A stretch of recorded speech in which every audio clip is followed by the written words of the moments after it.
በስመ አብ ወወልድ ወመንፈስ ቅዱስ አሃዱ አምላክ አሜን። እግዚአብሔር ታላቅ ነገር አደረገልን ደስም አለን።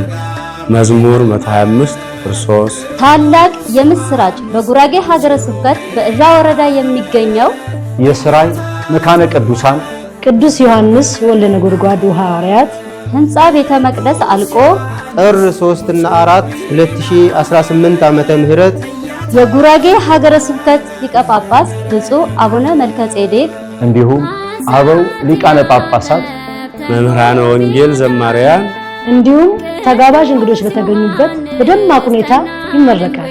ታዲያም እርሶ በዕለቱ በመገኘት ከበረከቱ ተሳታፊ እንዲሆኑ በአክብሮት ተጋብዘዋል። ኑ እግዚአብሔር በመቅደሱ እናመስግን። ወንጌላት መሪ